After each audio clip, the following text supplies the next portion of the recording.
Your truck is making a noise right now. Maybe it started last week. Maybe it's been going on for 2 months. And you've been telling yourself, it's probably nothing. I need you to hear this, because that exact thought has cost people thousands of dollars. And I'm going to show you why in the next few minutes. Here's something I want you to think about. The most expensive truck repairs, and I mean the ones that blindside people, the $1,400 jobs, the $2,000 surprises, they almost never start with something dramatic. No smoke, no sudden breakdown, no warning lights screaming at you.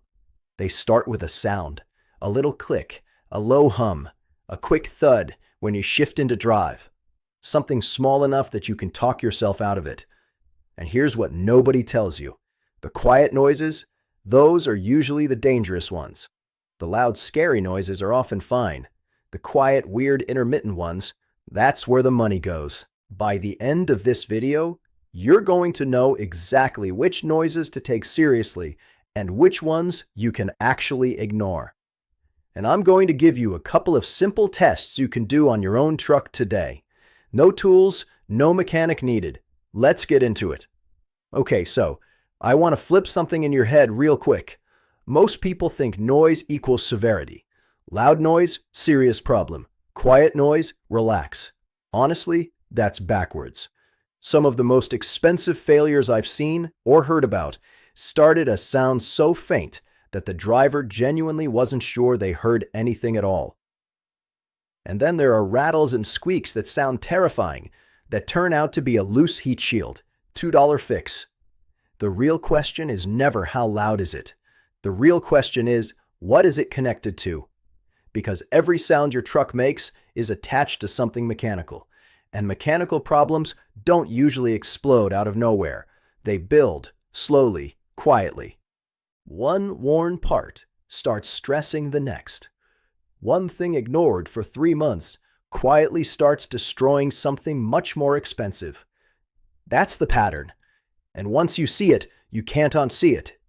All right, let's talk about the first noise. This one fools almost everyone. I want you to picture this. You're pulling out of a parking lot. Maybe it's early morning. You turn the wheel slightly to the left, and you hear it. Click, click, click, rhythmic, steady, tied to the wheel rotation.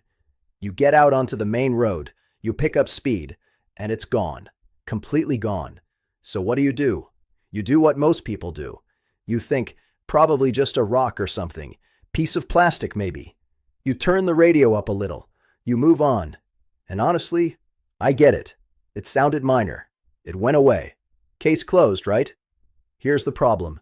That sound, that low-speed rhythmic click that disappears at highway speed, is one of the earliest signs of a CV axle starting to fail, or a wheel bearing in the early stages of wearing out. And here's what's actually happening inside your truck while you're driving around ignoring it. The CV axle has a rubber boot on it. Think of it like a protective sleeve. It keeps grease inside the joint and keeps dirt out.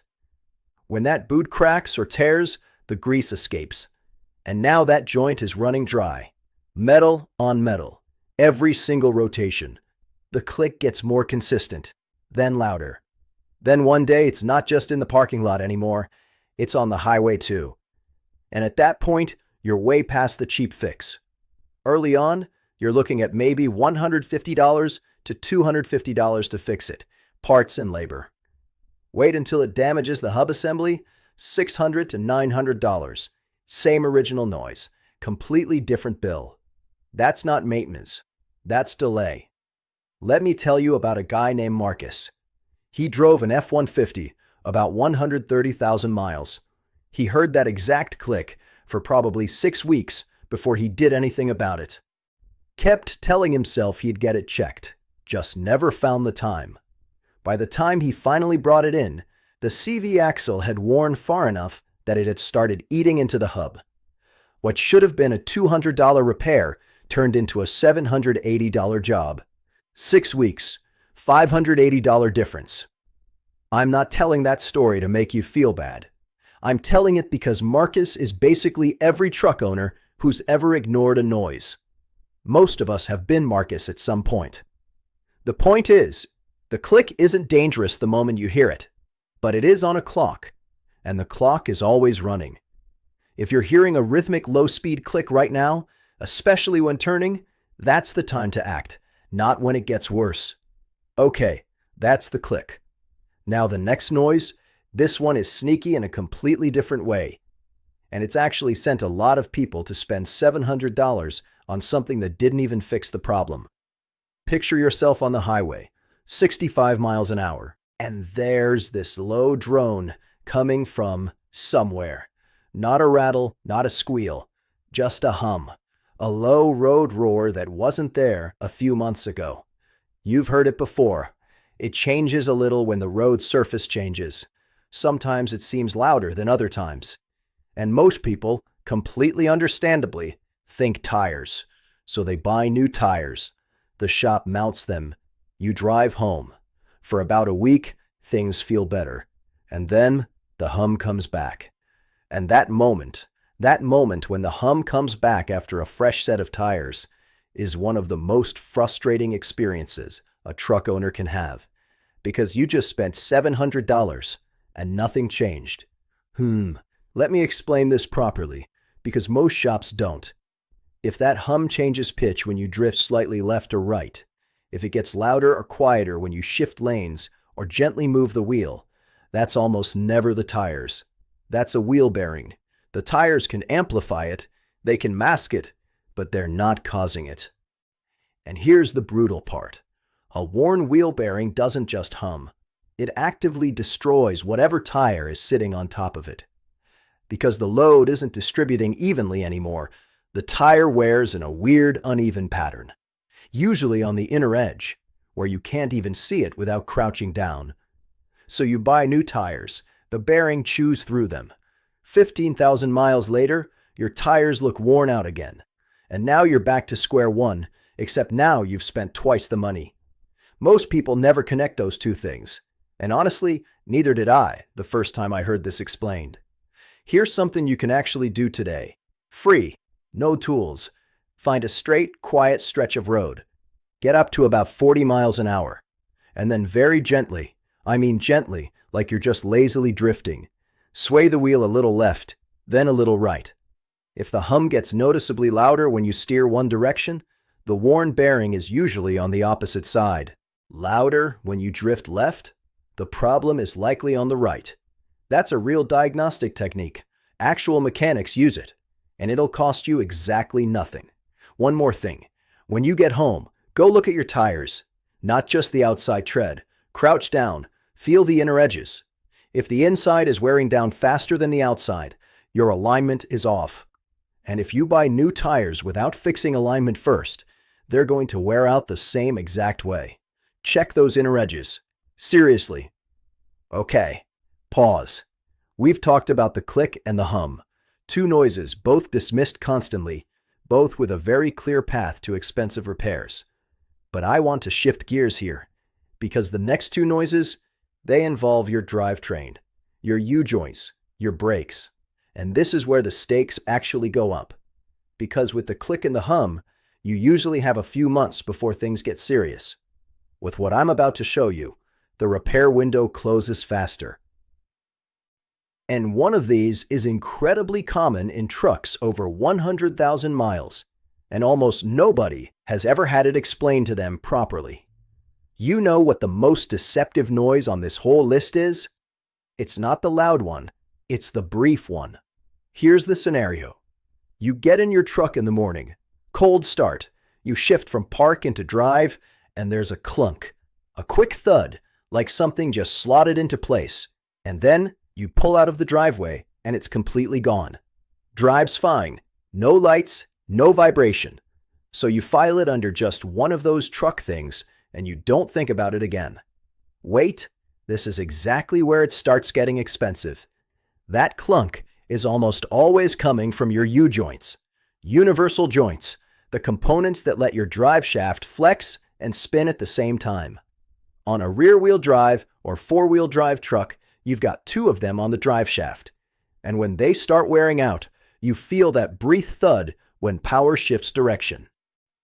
Pulling away from a stop, Decelerating. The moment the drivetrain loads up, it feels like nothing, just a bump. But here's what's actually happening under the truck. A worn U-joint doesn't just make noise, it creates vibration. And that vibration doesn't stay local. It transmits through the drive shaft, into the transmission output shaft, into the differential.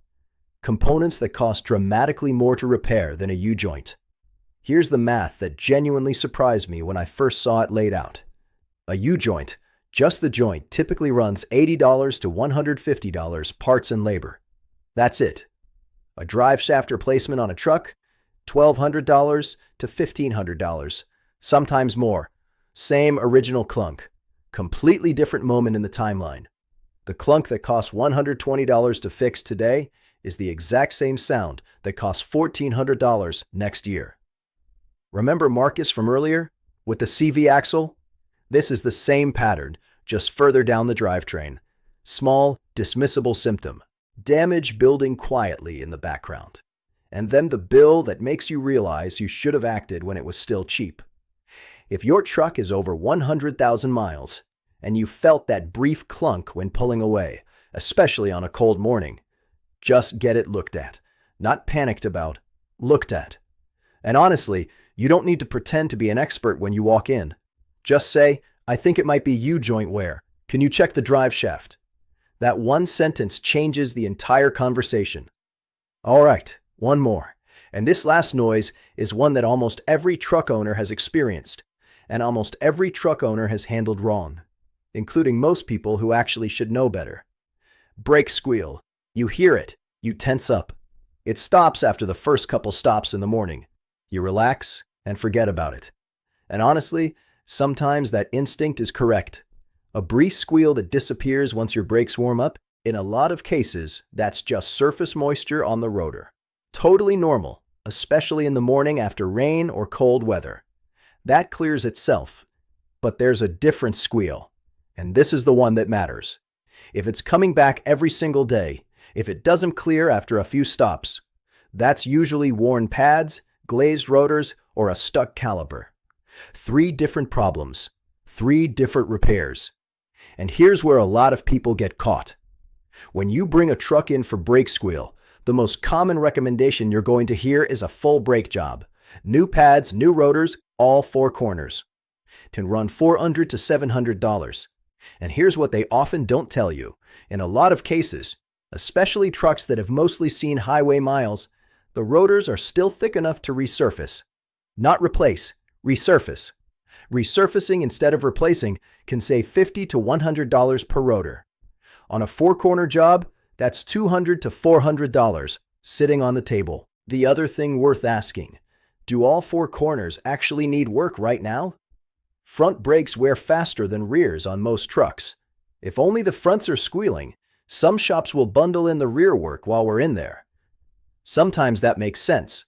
Sometimes it's just adding to your bill. I'm not saying shops are out to get you. Most aren't. But you need to know what questions to ask. Here's a 10-second check you can do before you agree to anything. After a normal stop, while you're sitting at a light, press the brake pedal lightly and hold it. Feel for pulsing, rhythmic shudder coming through the pedal. If you feel that, that's rotor warp. Not just pad wear. Different cause, different fix, different conversation with the shop. No tools, no crawling under the truck. Just your foot paying attention for 10 seconds. That one piece of information changes what you say when you walk in, and it might save you $200. Now, I know some of you are thinking, look, I'm just going to let the shop handle it. That's literally what they're for. And yeah, totally fair. You're not a mechanic. You shouldn't have to be. But here's the reality. When you walk into a shop with 0 context, you're putting 100% of the priority setting in someone else's hands. In most cases, that's fine. Most shops are straight with people.